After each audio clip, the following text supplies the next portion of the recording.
Hey guys, what's up? Welcome back to iTouch App Reviewers. In this video, I've got a ton to cover, so I'm going to try to keep this as short as possible. I might talk a little quickly, but we got so much to go over because I haven't done a video in a while. I apologize to you guys. But again, my other side business that I've been starting up here is doing really well.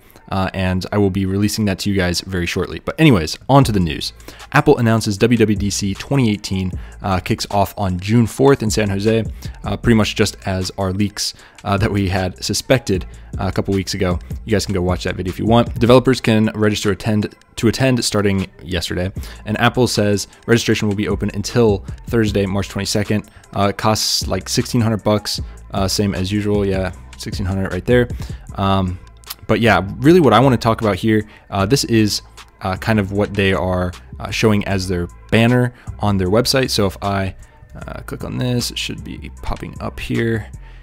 And I think what they did here is really cool. Like, see how it all like kind of flows in and, you know, things pop up. And really, honestly, this kind of makes me think it's not a flat design. Like, normally we see flat designs from iOS 7 through, you know, iOS 11 now has all been a flat design, but this is kind of more 3D, almost skeuomorphic, which makes you think back to the iOS 6 days and previous, where stuff had depth to it.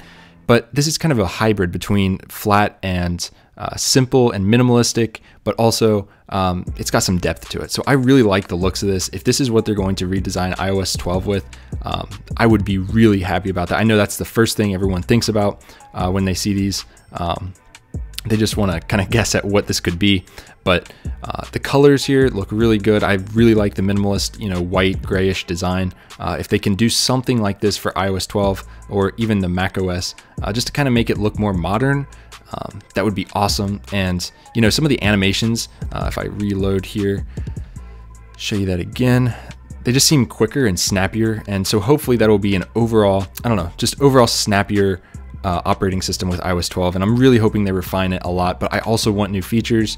I know it's hard to have both at the same time, but maybe tone down the features, but just get it ironed out, because iOS 11, a lot of people are mad at iOS 11.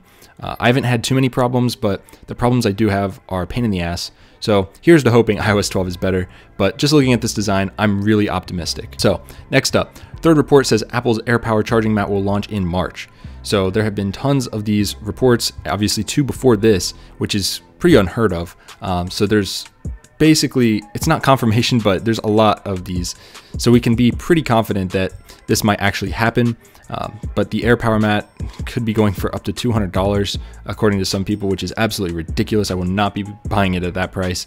Maybe the 100 to 150 range, but $199 for a charging mat is absolutely insane.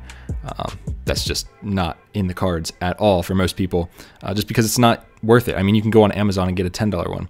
Anyways, I digress.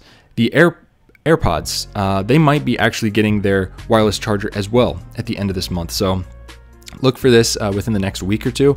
If you guys are excited for that, drop a comment down below. $200 is a ripoff in my opinion though. Next up, Chinese report expects 11-inch iPad Pro at WWDC and no new iPhones until second half of 2018. Well, no shit, Sherlock, we knew that. But actually, I think what they're referring to is like a refresh of the iPhone SE, which we also have rumor videos on. If you want to go check those out, go for it. But the real news here is the 11-inch iPad Pro. Apple is really fragmenting their devices, which is what we don't want them to do. You know, ever since, what was it, the iPhone 6, they started to get more and more fragmented, you know, different sizes. But now they've just kind of gone off the rails. If they actually do an 11-inch iPad Pro, I hope they get rid of some of their lineup. Like, I know a lot of people are not going to be happy to hear me say that. Apple is branching out too far, too quickly, and their quality control is suffering. That might be the biggest quote of this entire video that you're going to watch right now, but that is probably the truest thing that I could say about this. So 11-inch iPad Pro sounds good. You know, with the slimmer bezels, they might be able to keep it in the same form factor as a 10.5-inch, but I think they're gonna definitely have bezels like this now that I think about it. You know, our other video, we showed it with a full screen with just the notch. I don't think that's necessarily gonna happen, just because where do you put your palms, you know, when you're holding the iPad? So I think it's gonna look like this more than likely, but we'll have to see. But I think Apple's ultimate vision for the iPhone 10s in the future, and probably iPads, is to have no notch. So they might start with the iPads and just not put a notch on it.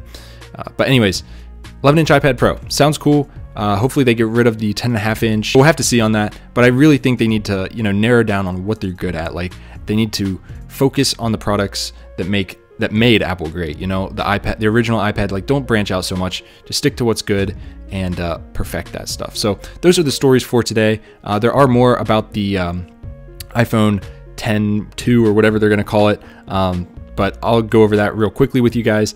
There's going to be a 6.1 inch LCD iPhone 10, whatever you want to call it, this year. There will also be the 10 Plus and the normal iPhone 10. Of course, they will all be second generation devices except for the 6.1 inch. That will be a first gen device, and it's going to be between $700 and $800. I've done videos on this. You guys can go check it out.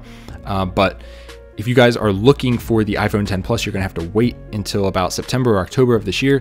There have not been many leaks so far. So Apple's either tightening down on their security and, you know, everything from leaks, or there's just not that much to report on yet. So we might also see a gold color this year. I would not be surprised, just to kind of entice more people to buy these expensive phones, something new. To upgrade from the iPhone 10. But if you have an iPhone 10, I think sit tight until 2019. We will see no notches on those. I think maybe it's kind of hopeful, but this year the 2018s might have smaller notches. I'll probably do a whole video on this later. You guys are just getting the inside scoop if you're watching this video still. But yeah, smaller notches on this year's iPhones. Expect that. Slightly less width and also slightly less height on the bezel. So it's going to look a little cleaner. I think the 2019s will have almost no notch or no notch. I think Johnny Ive really wants just a slab of glass. That's what he said in an interview, just a flat slab. So get rid of the camera hump on the back, get rid of the notch, make that thing just a simple slab of glass that you guys basically use as a phone and hopefully don't drop. So, but whatever, I think it's going to be awesome without a notch in the future, but the notch doesn't bother me now. So take it or leave it. That's all I got for this video, guys. If you liked it, hit with a big thumbs up, subscribe, and I'll see you guys in the next one. Peace.